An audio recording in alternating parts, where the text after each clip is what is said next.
this was the question. You know the context. Will you make the trip to the other store to buy the calculator, right? I'm going to pull up.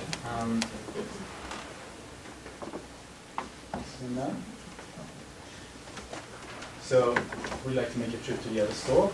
It looks like quite a few people would say yes to that. 75%, 25%. Anyone any thoughts about this? Why did you chose yes? Just as no. So first question, did you get randomized or not? Well, we'll talk about that in a second. Okay. Anyone want to say something about why you chose yes? Did it seem like a good idea or a good deal? Actually, the reason I chose yes is because I read an article this morning Yeah. that was talking about ways to save money, and it was saying that when we have a choice like that, Yeah. we usually don't make the trip. Huh, But if we do, then we can actually save more money in the long run, and I was thinking about that. Oh, interesting. Okay. Yeah. Well, I think it depends on the marginal cost of extra time. Like if you earn $2,000 an hour, then Yeah. you're probably not going to make the. But since the trick, but since we're kind of students, a lot of student debt, $10, well, for 15 minutes, it's okay. All right. Interesting. Yeah. Yeah, I guess I was doing the same thing, but what I've always been told as a general rule of thumb is take your hourly rate and then 1/3 of that should be the rate for your leisure time. Okay. And I was like, that's less than my rate for my leisure time. So. Okay. Interesting. I've heard of that rule actually. See if I work by that. We looked at it about percentages. It's 66% off in other place. So you had it's probably a smart idea. Interesting. I did that as well, actually, like all the calculations, and I Yeah. thought about how much I earn per hour and things like that. But realistically, at the end of the day, if I'm already in one place, Yeah. I'm not going to go somewhere else. Huh, Like, interesting. I couldn't be bothered. So the math didn't work out. No, I mean, I did the maths, Yeah. but like, It wasn't just worth it. It's not worth it, yeah. Interesting. Okay. Yeah. Interesting. Yeah. Yeah, I did the math, it's a saving of $10, it's an hourly saving at the rate of $40. To me, it would depend on a lot of factors. Do I have an important call or meeting coming up, or do I have free time? Yeah. Is it pouring rain or snow, or is it really nice weather? Right. I thought if it's like today, nice weather, wouldn't mind taking a walk. Interesting. Don't have anything to do immediately, Yeah. I might do it, otherwise I wouldn't. So I voted yes, but in the absence of a lot of relevant That factors. makes a lot of sense, and I think that's exactly right. A lot of the things that have come up so far have to do with context dependence, right? Like the way maybe I feel about this, or if it's worth my time, do I want to take a stroll through nice sunshine? But one of the things that you had a question about was where you randomized, and I guess you gave something away there, which is, yes, there were two versions actually, and some of the people might have thought, sure, I'm going to take a walk. This seems like maybe 66% of the price reduced seems like a pretty good deal. And maybe some of you were thinking that's kind of odd, especially with the 66%. So I'll show you something else, which is another poll. It's still favoring yes, which, to be fair, I'm a little bit surprised about. For other times I've done this in most classes, it turns out that no is quite a bit stronger. But you can already see there's something else going on, which is more people think it's not worth the trip than before. Before it was only 25%, now we're close to 40. And I guess if someone wants to say something to why they chose no, it might be interesting to hear that as well. Yes. So I don't know if everyone said this, but mine said that I was also buying a jacket for $15. And so I think I immediately started comparing 15 to 125, and 15 seemed like not a big deal. And then I was only saving $10, so then it just seemed like it just was marginal. Right. Right, interesting. So was my favorite part. Now, a couple of you guys are sitting around thinking there's definitely something weird going on, because it's definitely not $125 that this was costing. So let's look at this. Specifically, we had two versions, and one of them read this, which is you're buying a jacket for $125 and a calculator for $15. Then you're informed by this calculator guy that the calculator is on sale nearby for just $5. Maybe it's a good idea to go for a stroll, maybe for a walk. It's only 50 minutes away, and it saves you $10, right? But you just mentioned something slightly different, and the other half of you will think, well, I'm not so sure if that was such a good deal, because at the end of the day, the jacket was $15, and the calculator for $125 was only reduced by $10. So for some people, and in fact actually, perhaps if you aren't like exposed to behavioral science and behavioral econ, most people, they think this is not worth their time. All of a sudden, all of the savings is $10 in both of them, a lot of people do this kind of intuitive math in their heads, right? They're like, what a steal, you know, like 66% off. This is like almost free, and it's only 15 minutes away. I'm going to do that, 10 bucks saved, right? Most of the money is basically saved because it's only 5 bucks now. Whereas if you turn the numbers around so that the calculator costs more now, the $10 just seems so much less worth, even though it's the same amount of savings. Yeah. A comment on that. So I think that's true for in developed countries, Yeah. but we ran a similar experiment Yeah. in developing countries, and turns out people actually think the marginal utility of money is the Yeah. same, regardless of where you are. But in developed countries, for us, for like richer people, right, after Yeah. a certain level, Yeah. for you, it doesn't seem, because we do percentage calculations, but if you're thinking from like a poverty perspective, $10 is $10. Yeah. So it only holds true in a setting like this, Mhm. but not like if you deal with rich people in developing countries, Yeah. it doesn't actually hold true. That's fascinating. Are you working with Anush Shah on this point? No, I was actually working with the World Bank Yeah, cool. on the project. Yeah, yeah. Excellent. So that's a great, this is actually just, I saw something very similar presented earlier this year at the Economic Association conference. And Anush Shah, who's a professor at UChicago, has exactly that point. He's in fact making the point that when you have maybe a bit more wealth, all of a sudden some other biases can creep in, like this one perhaps. Whereas when you're, you know, poor people are often seen as like making sometimes very irrational choices. But he brings up one of those examples and says, no, you know what? In some cases, they can actually make really rational decisions because you know what? $10 really matters for them. And so they're not going to fall for this trick, whereas maybe wealth can sometimes do that. So there's some interesting and important boundary conditions to this, which we're probably not going to touch on all of them, but you should certainly think about that because every decision that we make, obviously, we do in a certain context. We can try to control some of it with our experiments and then the architecture around it, but there will be other factors you might not know about. So this is super interesting. I'm glad you brought that up. Yeah. So if anyone thinks this is kind of strange, let's see what the second experiment tells us. You never know if this is going to work actually in class. So I'm always excited to see if you guys. We ran something like 4 years ago, and it worked perfectly. I don't remember what the example was. And then the Washington Post or someone covered it, and then 2 years later we ran it again. Everyone just got it, and they're like, well, obviously, you know, it's such an obvious example. And so obviously you can learn how these things are coming into our popular culture.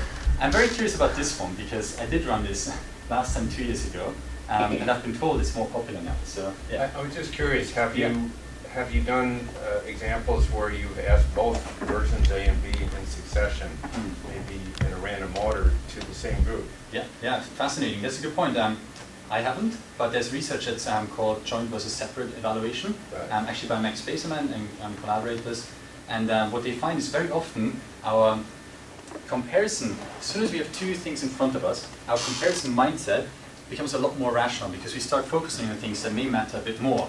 And just to give you some very important context in hiring, if you think about very typical stereotype categorization, if you're hiring for a position that's like computer science, you know, engineering kind of thing, and you have men and women, you know, bring in their scores on how well they program, turns out people are unsurprisingly pretty prejudiced against women because for some reason engineers must be male, and so they think, well, if I look at the CV or the score, they're doing better. But this goes completely away if you put them right next to each other, even with information about their gender, and you say, who did better?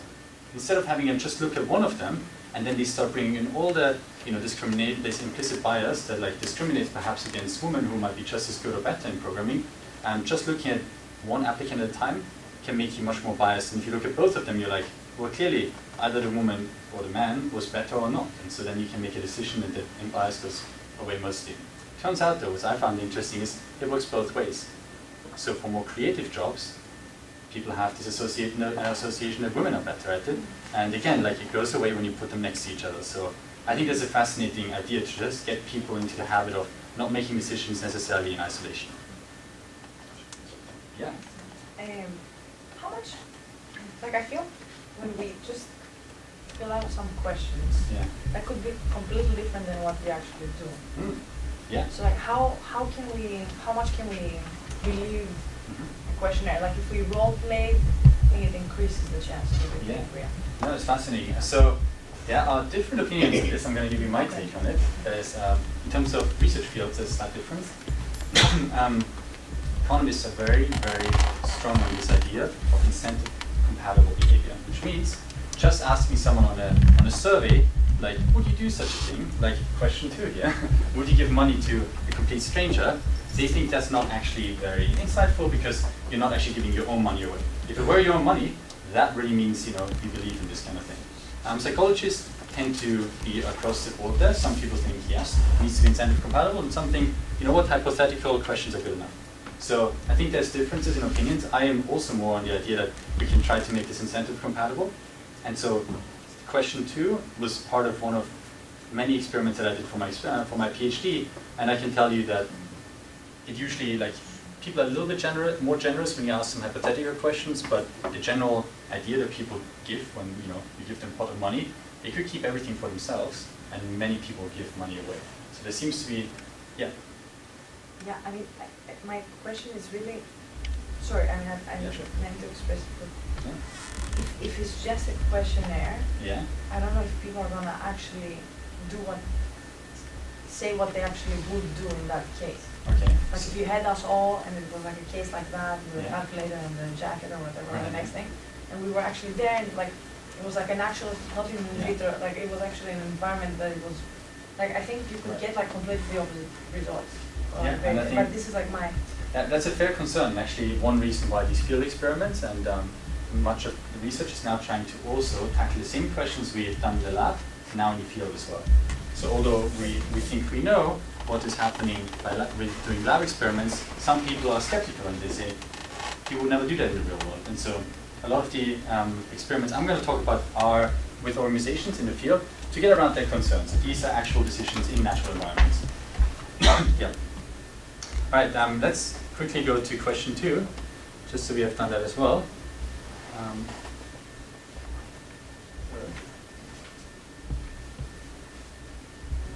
So this was the first group. All right, let's see. Most people give $5. 16-17% give nothing. We have, I think this is 1 or 2 outliers out here who give $8, very generous. Wherever you are, that's very nice of you. And a couple of people down here. All right, this is the first group. So again, you were randomized. One version of the text and then another version of the text. And let's quickly look at the other one. And this one looks more, a bit more dispersed, I would say. So there's still quite a lot of people at 0, fewer people at 5, a bit more at 3. Now we are clearly more going on there. So 7 and 10. Someone was really nice. So someone gave all their $10 away. So that's very nice. What we did here is the following. So if you were in the first group, the group that primarily was around the $5, and there was one person who was at 8, you saw this. You're going to play the Wall Street game, and imagine you have $10 and you split it with someone you don't know. If you were in group B, the ones who were a bit more dispersed, you saw this. You're playing the community game. And so, obviously this makes no sense. You're playing exactly the same game, except for we call it different things. In one case, we call it something that we think maybe primes you to think a bit more competitively, the Wall Street game.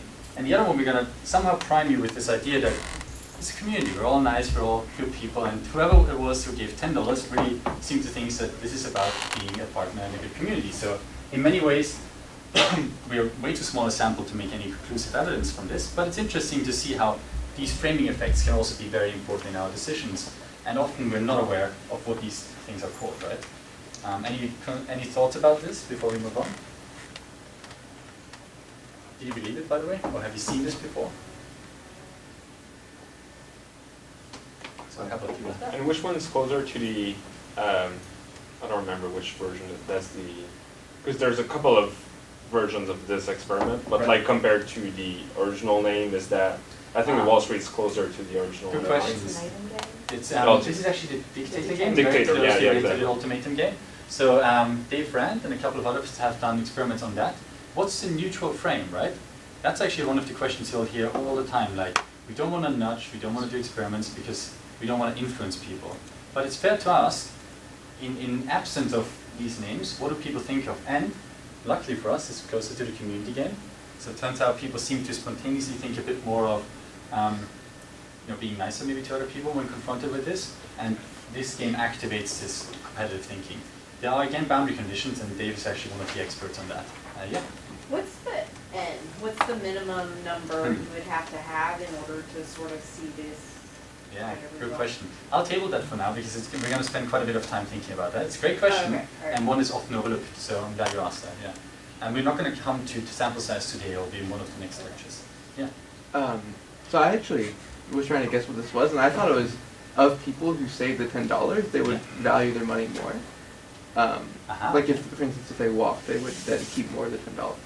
Okay. Have you looked at that, or like So was say that that again, like was that you intentional, or What was intentional? Because before we saved $10, Okay. and then now we're splitting the same amount. No, that was me thinking of two games that I like a lot, and so I decided to pick them. It's a good point. Maybe I should get rid of the fact that they're both $10. No, I didn't think about that. Yeah. You're just influenced by that. That too. The one that's anchored. That's right, there's an anchor for that as well. The $10 you were saving beforehand, you're now spending on it on someone else.